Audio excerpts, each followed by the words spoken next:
Enda, thanks for your time as always. How do you look back on the West Bowling game, having watched it back, I presume, now? No, it was fine. It was a good solid performance overall. We did what we had to do to get ourselves into the next round, which was always the focus for the fixture.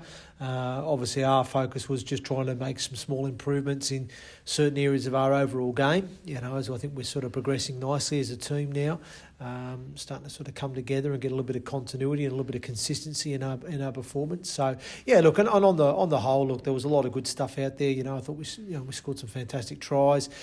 Some really good nice touches out there as well with the ball, and defensively, again we conceded 12 points, which ultimately I'm not too pleased with, because they didn't have many opportunities in our near our try line, and the couple of times I was down there, they posted points. So that was probably the most disappointing thing from the afternoon. But ultimately, it was a great opportunity for a number of our younger players to get some game time. It was an opportunity for a few other players that hadn't had any game time, people like Kumatai and a few other guys that probably haven't had too much game time, Brad Ward recently as well. So just good for those guys to get some minutes under their belt, and hopefully that will help their individual game moving forward.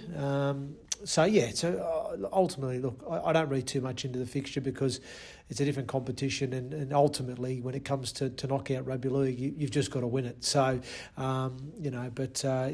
got the job done. So I'm pleased. Just a shame we've took a couple of knocks in that game, which we'll be assessing further tonight, and just hopeful that we haven't got a couple more on the treatment table. Yeah, you mentioned gradual improvements. Where are you looking to improve and build on for this weekend? Certainly we'll be focused on getting back on our defence. We've got to make sure that we're really strong there defensively.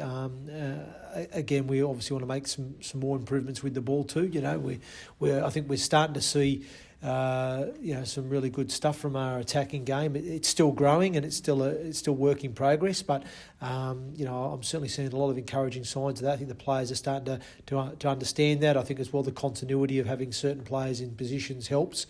So hopefully we'll have our halfback pairing back this week, which will continue to hopefully grow off the back of what they've produced against Barrow and Swinton. So we've got that focus, but for me it's more defensively. We need to be probably a little bit more hard-nosed this week. I didn't feel we were quite as strong defensively as we have seen in the last couple of weeks against Barrow and Swinton. So that'll be the main focus this week. Yeah, you touched there on Atta potentially being back for this weekend, and hopefully James Glover as well. Two huge players for you. And absolutely. No, be both welcome additions to the team this week. Providing everything's okay from their front. I mean, James will be fine. There's no injury issue there. That was just obviously at the birth of his first child. So we're not going to stand in his way there to miss that one. And certainly his missus wouldn't be too displeased if he missed that coming to play a game in the Challenge Cup. So that's understandable. But Atta's obviously he did pick up a slight knock, didn't he, against Swinton. So he's on course at the moment. But once again, we'll know more about him further in the week. So just on injuries, John Luke Kirby and Levi Edwards, any update on those two? Yeah, still chasing results on Levi Edwards at the moment. Don't have any feedback on him. John Kirby, he'll be missing probably for a few weeks now, just with a calf issue there. So, it's unfortunate. Yeah.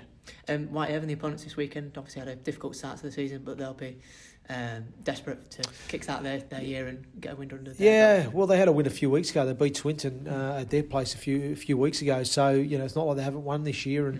And again, sometimes when you come up against a team that's got nothing to lose and it's sort of, backs against the wall mentality, they can be a dangerous animal. So we'll certainly be aware of that. And we'll certainly done our homework on what's coming at us too. But ultimately, and I say it most weeks, if we can deliver the standards of performance which I know we're capable of, then we'll put ourselves in a position to earn a result. So our focus again will be on those small improvements defensively we need to make this week off the back of last week, and obviously still trying to grow that attacking game and attacking play within the team as well. So get those two things right off the back of what we know in terms of our standards, and then we'll put ourselves in a position to win the game.